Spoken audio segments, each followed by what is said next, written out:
If you have ever felt excluded, overlooked, or that your own imperfections make you unworthy of deep connection, there is a profound spiritual teaching that was created for you. It comes from the heart of a tradition that believes true friendship begins precisely where the world's judgment ends. It is a love that seeks out the lonely and finds its home in what is beautifully broken. This is an invitation to redefine one of the most fundamental, and today one of the most painful, aspects of human existence: friendship. We live in an age of unprecedented connectivity, yet we are haunted by a pandemic of loneliness. We collect followers, contacts, and connections, curating our lives into highlight reels in the hope of being seen, of being chosen. We present a polished, edited version of ourselves to the world, terrified that our cracks, our flaws, our quiet sorrows will disqualify us from the circle of belonging. Friendship in this modern calculus has often become transactional. We seek out those who mirror our strengths, who advance our ambitions, who entertain our minds. We build alliances based on shared interests and mutual benefits. There is nothing inherently wrong with this, but it is a shallow and fragile foundation. And when the benefits fade, when interests diverge, when one person's strength falters, the connection often dissolves, leaving behind a chilling silence. The Sufi sages, the masters of the heart, offer a revolutionary alternative. They teach that true friendship, which they call suhbah, is not a social strategy, but a spiritual station. It is not about finding someone perfect, but about learning to see perfectly. It is a sacred gaze that looks upon an imperfect being, an incomplete story, a broken wing, and sees not a problem to be fixed or a flaw to be judged, but a unique and sacred manifestation of life itself. To truly understand this, we must move beyond theory and enter the heart of a story. It is a simple story about a tall man and a tiny bird, but within its gentle frame, it holds the power to heal the deepest ache of our disconnected age, and to teach us the forgotten art of seeing with the eyes of the soul. There was a student who deeply admired his teacher. The teacher was a man of immense physical stature, a giant of a man, but he possessed a gentleness that seemed to flow from an inner sea of tranquility. The student noticed a peculiar habit in his teacher. Every evening, as their lessons concluded, a sense of urgency would come over the gentle giant. He would gather his things with a focused haste, his eyes already looking towards the road home. The student, in his youthful mind, assumed the teacher was simply eager to return to his wife and children, a noble and understandable impulse. One evening, however, the teacher's haste seemed even more pronounced. The student's curiosity finally overflowed. "Master," he asked respectfully, "forgive my impertinence, but I see how you rush home each evening. Your devotion to your family is an inspiration." The teacher paused at the door, a soft, melancholic smile gracing his lips. He looked at his student, his gaze filled with a warmth that seemed to invite him into a deeper secret. "Come," he said simply, "walk with me. There is someone I want you to meet." They walked in silence to the teacher's modest home. The student expected to be greeted by the warm sounds of a bustling family, but the house was quiet. The teacher led him not to the main living area, but to a small, sunlit room at the back of the house. There, in a simple cage, was a small canary. The student was bewildered. This was the reason for his master's urgency? A bird? He watched as the teacher, this great mountain of a man, knelt down before the tiny cage. He began to speak to the bird in soft, cooing tones, a language of pure affection that transcended words. The canary, in return, chirped and fluttered, pressing itself against the bars as if to be closer to this loving presence. The student stood by, witnessing a scene of such tender, inexplicable friendship that he couldn't make sense of it. The teacher must have sensed his student's confusion. Without taking his eyes off the bird, he began to explain. "This little one," he said, his voice thick with emotion, "is different from the others. In the world of birds, each finds a mate, a partner. But this one is all alone in this fleeting world. He has no one but me." He then beckoned the student closer. "Look carefully," he urged. The student peered at the little canary, and then he saw it. The bird had only one leg. At that moment, the student saw tears welling up in his teacher's eyes.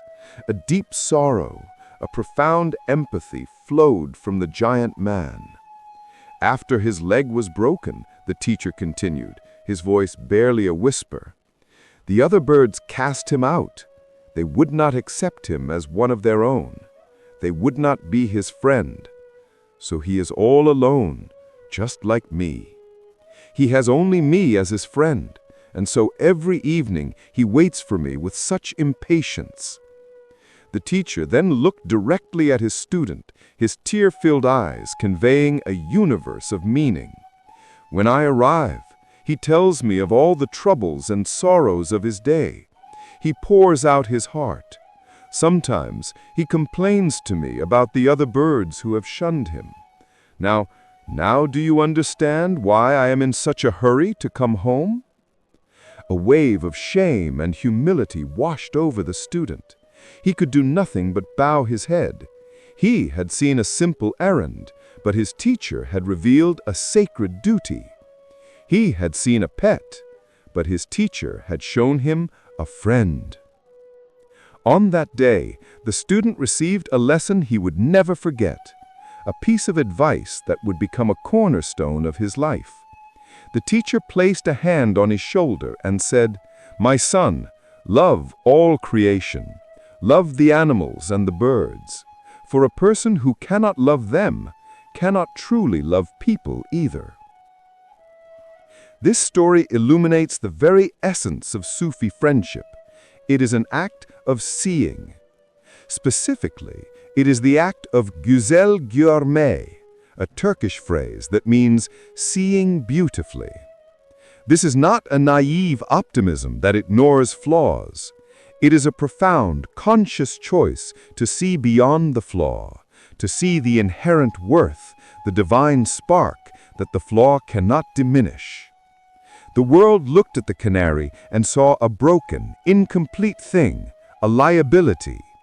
The teacher looked at the canary and saw a lonely soul deserving of love, a being whose brokenness was the very doorway through which friendship could enter.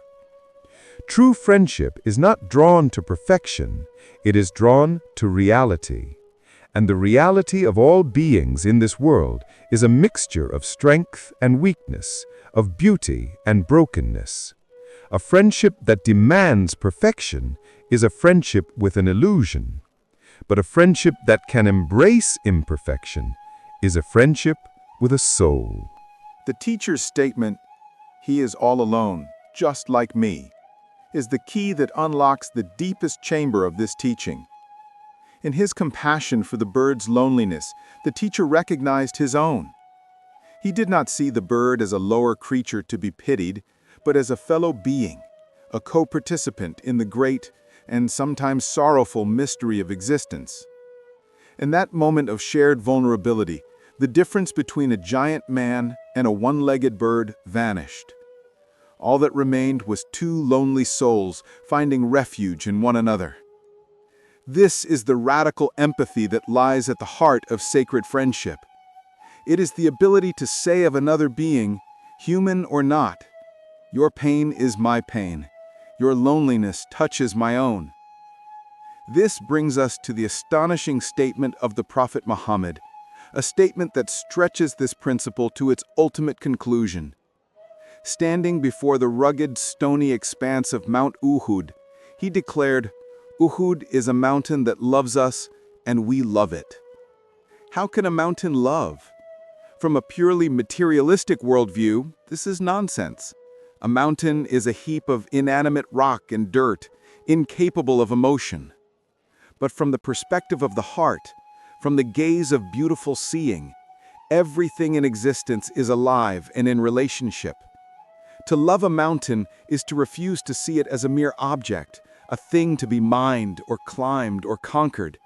It is to see it as a presence, a being with its own dignity, its own story written in stone and time.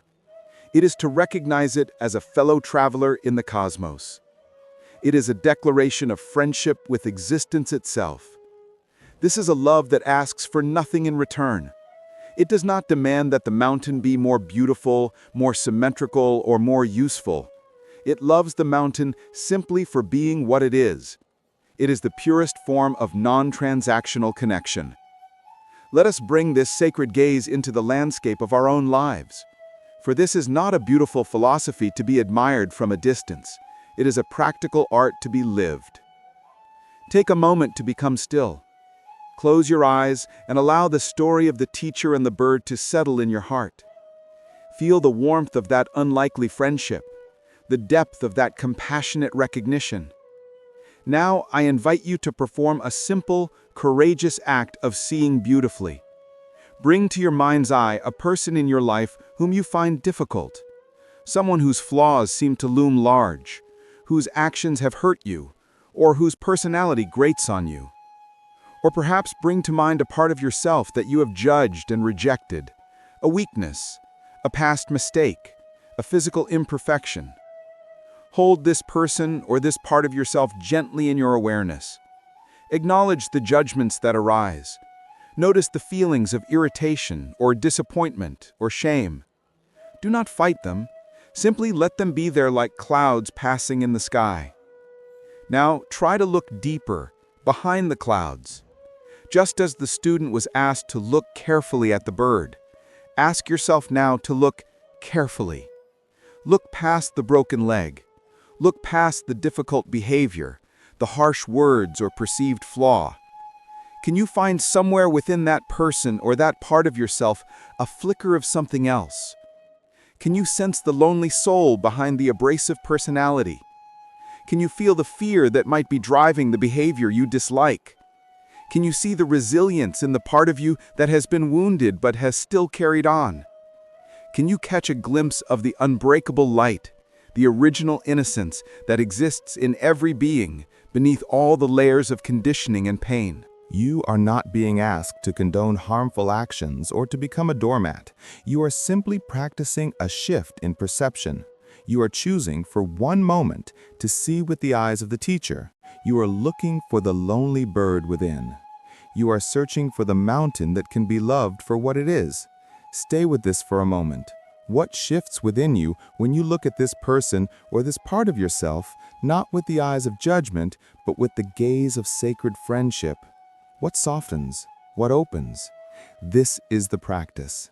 It is the beginning of the journey from a life of transactional connection to a life of sacred companionship. It begins here, in the quiet sanctuary of your own heart, with a single, conscious choice to see beautifully. We began with the ache of modern loneliness, the feeling of being unseen, even while constantly on display. The path of the Sufi sages offers us the only true antidote, to become the very thing we seek. If we wish to be seen in our beautiful, broken reality, we must first be willing to offer that sacred gaze to others. The world teaches us to look for friends who are flawless, who are assets, who can complete us. The teacher of our story shows us a more profound way, to find the one who has been excluded, to offer our presence to the one who has been judged as incomplete, and in doing so, to find our own wholeness. Our own deepest loneliness is healed the moment we decide to become a sanctuary for someone else's. This is a friendship that is not an escape from reality, but a deeper entry into it. It asks us to love the world as it is, not as we wish it would be. To love the people in our lives as they are, not as we think they should be. And, most radically, to love ourselves as we are, with our own missing legs, our own broken wings. Your imperfections do not disqualify you from love. They are your qualification. They are the cracks through which the light of true, compassionate connection can finally enter. The world may celebrate flawless, polished surfaces, but the heart finds its home in the beauty of the authentic, the real, and the resilient. Be the one who loves the mountain. Be the one who understands the language of the birds. Be the one who rushes home not just to the strong and the whole, but to the lonely and the incomplete. For in offering this kind of friendship, you are doing more than just healing a fractured world. You are aligning yourself with the compassionate heart of the universe itself. You are not just finding a friend, you are becoming friendship. And that is a love that will never, ever leave you alone.